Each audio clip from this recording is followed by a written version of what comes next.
Dobrý deň, volám sa Jan Poľa a pracujem ako lekár v špecializovanom psychiatrickom zariadení v Košiciach. Dnes si povieme viac o závislosti od liekov. Je to jedna z najťažších látkových závislostí. Najčastejšie sú pacienti závislí od benzodiazepínov, hypnotik a sedatív a opiátov. Kde sa vzala závislosť od liekov? Najčastejšie sa rodí z týchto troch premiss. Po prvé, lekár, ktorý pacientovi predpíše lieky, aké si žiada, alebo vôbec nejaké lieky po vyšetrení, je pacientom považovaný za dobrého lekára. Po druhé, lekár, ktorý pacientovi svojimi odporúčaniami spôsobí spočiatku diskomfort alebo len pomalé zlepšovanie stavu, nie je bláženosť od prvého momentu, lebo vie, čo robí a že pri inom postupe by pacientovi mohol nakoniec uškodiť, je pacientom považovaný za zlého lekára. No a po tretie, lekár, ktorý nemá čas, chuť alebo potrebu poučiť pacienta o rizikách dlhodobého užívania predpísaného návykového lieku, je pacientom považovaný za dobrého lekára, lebo mu pomohol rýchlo a bez rečí. Je to naozaj hodné zamyslenie. Každý pacient je povinný si čítať nie firemný názov lieku, ale účinnú látku alebo účinné látky lieku písané menšími písmenami pod firemným názvom lieku. Napríklad účinnú látku alprazolam obsahuje viacero liekov s rôznym firemným názvom, ale stále to bude alprazolam, benzodiazepín, schopný spôsobiť ťažkú závislosť. Rovnaké je to pri tramadole. Nie jeden pacient mimo terminálneho štádia závažného ochorenia začal spolu s ošetrujúcim lekárom riešiť somatickú bolesť liekom s účinnou látkou tramadol a dopracoval sa k ťažkej závislosti od opiátov. Teda pozor na analgetika, lieky proti bolesti s obsahom tramadolu a nielen s jeho obsahom. Vrátime sa k ním ešte na konci tohto videa. Poďme si povedať viac o závislosti od benzodiazepínov. Žijeme v ére nadužívania benzodiazepínov, sedatív a hypnotík kvôli tomu, že preskribovať ich môžu nielen psychiatri, ale aj všeobecní lekári a iní špecialisti a pre ich rýchly nástup účinku sa stávajú pre pacienta liekmi prvej voľby. Pri nenávykových liekoch s podobnými účinkami totiž nástup účinku nie je taký rýchly a v porovnaní s návykovými ani rovnako blážený. Je to inteligentná, moderná, nenápadnejšia náhrada alkoholovej závislosti.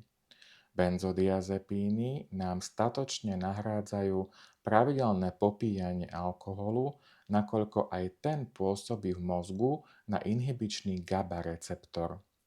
Samozrejme, niekedy tieto lieky nedokážeme nahradiť iným liekom, ale vždy má ísť o dočasné užívanie. Maximálne 4 týždne s postupným znižovaním dávok do úplného vysadenia lieku a jeho nahradením nenávykovým liekom. Pokiaľ samozrejme užívanie anxiolitika je naďalej potrebné. Vysádzanie a nahradzovanie prebieha súbežne. Pacienti závislí od benzodiazepínov často prichádzajú za psychiatrom s tým, že trpia výraznými úzkosťami, spotením, búšením srdca, lapaním podychu, s pocitom na odpadnutie, so strachom, že sa zbláznia, že dostanú epileptický záchvat alebo že zomrú. Nedeje sa to však každý deň, skôr obdeň, a preto sú nútení užívať benzodiazepíny, ktoré im už ale ostatní špecialisti odmietajú predpisovať pravidelne a dlhodobo. A im nič tak dobre nezaberá na ich stavy. V podstate nevedia alebo nechcú dať vedieť psychiatrovi, že trpia abstinenčnými príznakmi, ak sa v krvi kriticky zníži hladina napríklad ich obľúbeného alprazolamu a tie si zamieňajú s úzkosťou až panickou poruchou. Aké sú riziká spojené s dlhodobým užívaním benzodiazepínov? Je to rozvoj tolerancie a závislosti. Rebound fenomén, to znamená, že úzkosť a celkové zhoršenie psychického stavu sa po vysadení lieku vráti ešte s väčšou intenzitou, aká bola pred jeho prvým užitím. Ďalej zhoršenie psychomotorického výkonu pri krátkodobom aj dlhodobom užívaní, zhoršenie pamäti, vyššie riziko úrazov a paradoxné reakcie u starších pacientov. Aká je závislosť od hypnotík a sedatív? Tretia generácia hypnotík s účinnou látkou zolpidem, zopiklón, ezopiklón, ale napríklad aj cinolazepam z inej skupiny hypnotík sú vysoko návykové a maximálna doba ich užívania má byť 4 týždne, vrátane obdobia postupného ukončovania liečby. Hoci v SPC je uvedené, že v osobitnom prípade sa môžu užívať aj dlhšie, väčšina dlhodobého užívania je skôr vecou závislosti ako skutočnej nevyhnutnosti užívať tieto lieky. Dlhodobé užívanie zhoršuje pamäť, pozornosť, výkonnosť človeka a je zaznamenaný aj rýchlejší nástup zhoršenia kognitívnych schopností v starobe.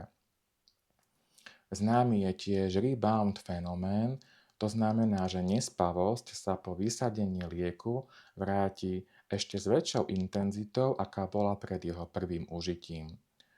No a očakávať sa môže aj zvyšovanie tolerancie lieku, a teda potreba stále vyššej a vyššej dávky na dosiahnutie požadovaného efektu.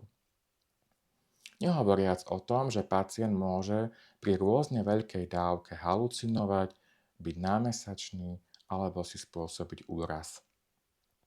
Aká je závislosť od opiátov a iných drog s tlmivým účinkom?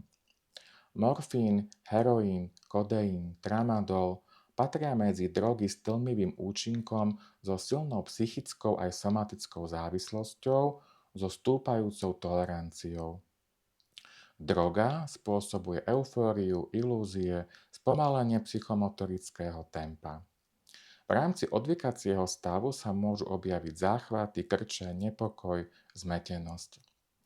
Typické pre pacientov závislých na opiátoch je šedasté sfarbenie kože, hypotenzia, palpitácie, parestézie, zimomravosť, trás, ataxia, pocit tepla, myóza, svrbenie, mrzutosť, hypochondrické a depresívne ladenie, úzkosť, nevýkonnosť.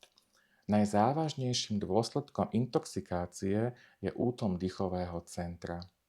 Často využívaná, nie však vždy potrebná, je substitučná liečba závislosti na opiátoch buprenorfínom, naloxónom.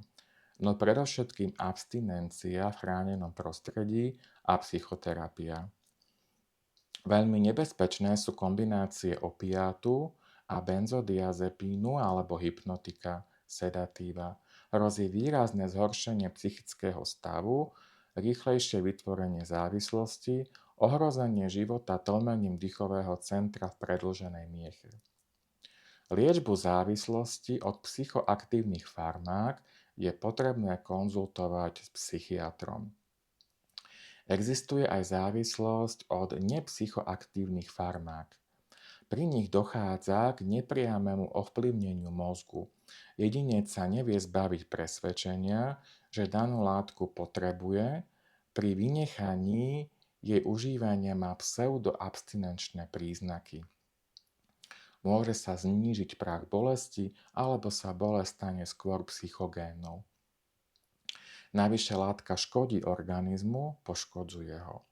Napríklad analgetika, nesteroidné antiflogistika, trebárs, ibuprofén, diklofenák, môžu spôsobiť poleptanie pažeráka, žalúdočné vredy, krvácanie. Krvácanie vredu môže byť život ohrozujúce. Analgetika nie sú len pilky. Riešime príčinu bolesti riadením sa pravidlom. Najnižšie riziko komplikácií a takmer žiadne riziko trvalého poškodenia zdravia. Závislosť a trvalé poškodenie sliznice nosa dokážu spôsobiť dekongestíva. dlhodobé užívanie sprejov do nosa, používaných pri pocite upchatého nosa.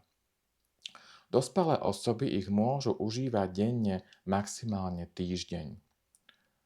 Ľudia dokážu byť závislí na laxatívach, steroidoch i botoxe.